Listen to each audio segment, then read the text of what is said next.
Good morning. Today we're going to be going over chapter 6.2 notes. This time we're talking about covalent bonding. A molecule is a neutral group of atoms held together by covalent bonds. It's a little clump of atoms that are all stuck together. Some examples of molecules are water, sugar, oxygen, proteins, and glucose. So they can vary in size from really small, like water, which is just 3 little atoms, to proteins, which can be thousands of atoms all stuck together. A molecular compound is a chemical compound whose simplest units are molecules. So remember when we looked at ionic compounds, they made crystal lattice structures that repeated over and over again. This is a little different in that we have little groups of elements that are much smaller. They can still sit next to each other in a solid, but they come apart more easily than ionic compounds do. The chemical formula tells us the number of atoms of each kind. So here's the formula for a covalent compound, sucrose, which is table sugar, and it has 12 carbons, 11 hydrogens, 12 carbons, 22 hydrogens, and 11 oxygens. And the way that I know that one is covalent is because it's made of C, H, and O, and all of those are non-metals. Okay, so that's how we can tell which are covalent and which are ionic. Remember, that works about 99% of the time. Sodium chloride, salt, is ionic, and that, instead of telling us how many sodiums and how many chlorides there are, it gives us the ratio of sodium to chloride. So the chemical formula for ionic things is a little different. It's giving us the smallest ratio of the ions, whereas the chemical formula of a covalent compound tells us exactly how many atoms and which elements are in there. The molecular formula, since molecules only exist in covalent things, a molecular formula is only used for covalent things. So some examples of molecular formulas are H2O, H2, the 2 out in front is to show you guys a common mistake.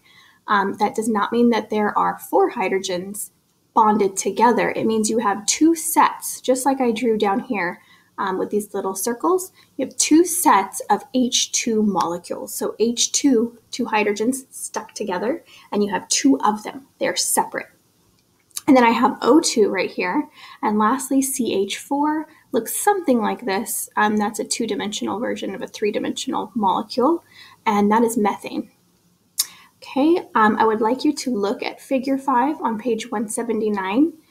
You do not need to draw it.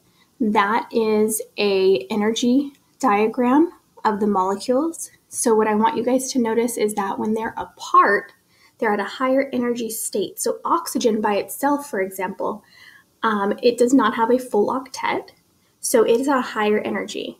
When you start getting them closer together, okay, why are they being closer together? Because the electrons and the protons on the adjacent atoms attract each other. So when they get closer and closer together because of Coulomb's force, the energy actually goes down. And there's this perfect distance where the electrons are overlapping so that the s and the p orbitals are all filled, that it becomes the lowest possible energy.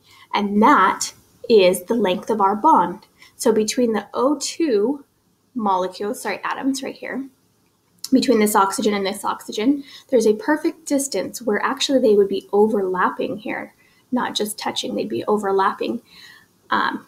Can I scoot them a little closer? Yes, I can. So it'd be more like that, actually. And there's a lowest energy point that tells us what that distance should be.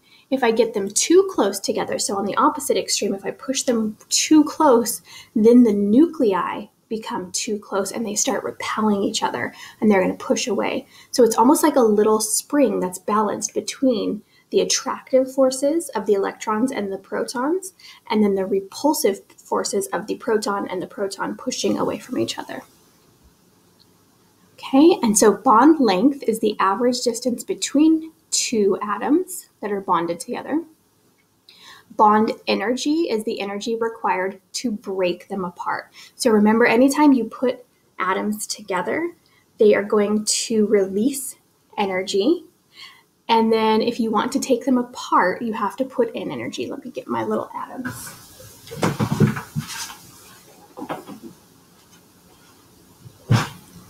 Okay, so if these magnets are my little atoms, if I wanted to pull them apart since they're together, I'm going to have to use my muscles and my breakfast to pull them apart with that energy.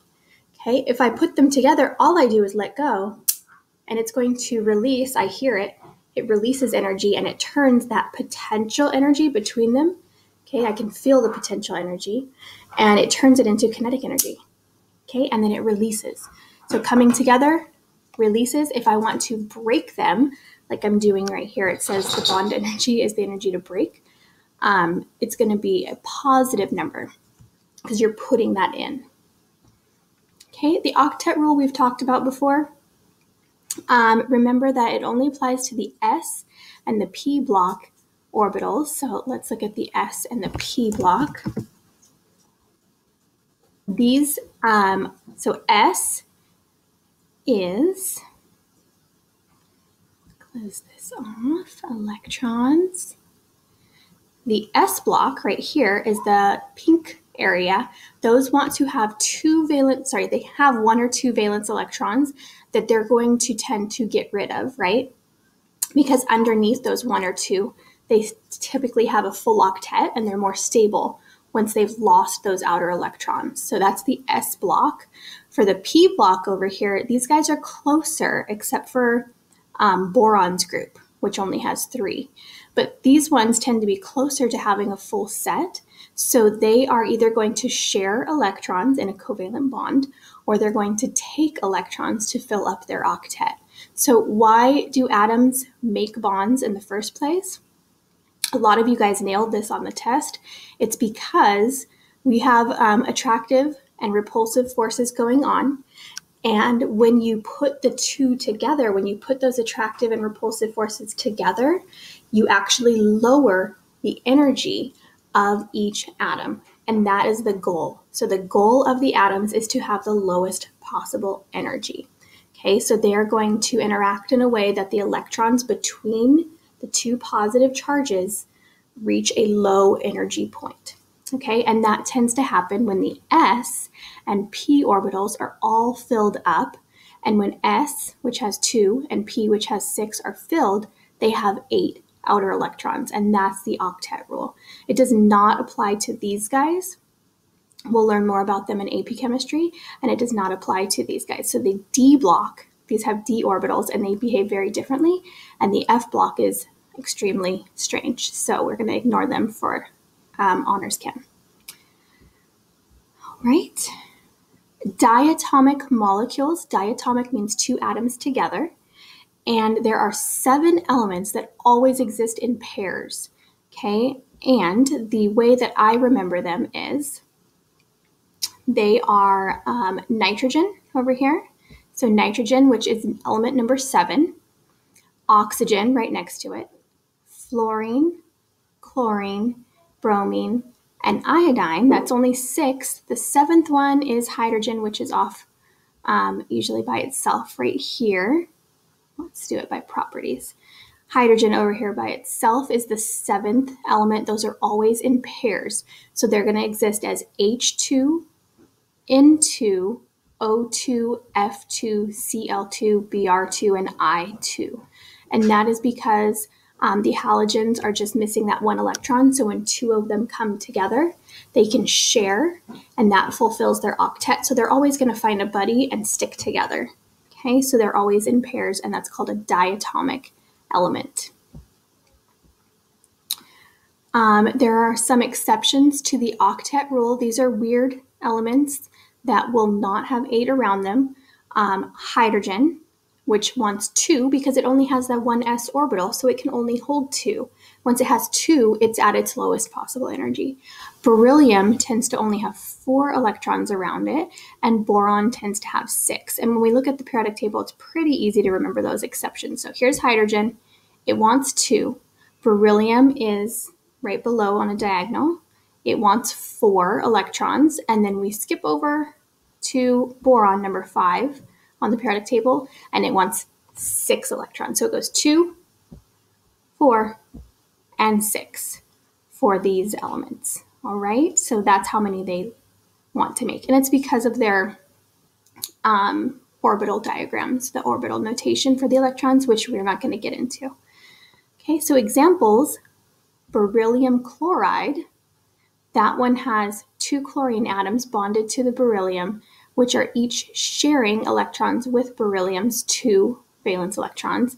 And so beryllium will have 4 around it and it will be stable and happy.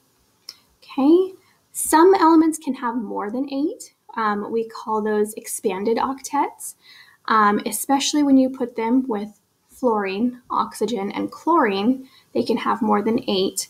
And so if phosphorus here has 5 fluorines around it, there are 2 electrons that are holding all of those fluorines in place. So 5 times 2 means the phosphorus will have 10 electrons around it. Okay, and sulfur has 6 fluorines around it right here, and so that will have 12 electrons. These expanded octets will not be on the test, okay, but they do exist, so I want you guys to know about them. Okay, and you guys did really well on this on the test as well. What type of bond is found between these? You have to know what kind of bond there is to know what kind of structure you're going to get and how they're going to behave, and also how to name them. So between carbon and oxygen, those are both nonmetals because I find them on the right side of the periodic table. That's going to be covalent. This is going to be ionic because I have a metal plus a nonmetal. Nitrogen to hydrogen, that makes ammonia and ammonium, and that's going to be covalent. This is one of those diatomic molecules, Br2, that is covalent, and they have to share exactly equal because they are the same atom, so we call that nonpolar covalent. And then lastly, NaBr is ionic because it's a metal plus a nonmetal. All right, that's it for today. I hope you guys have a great day.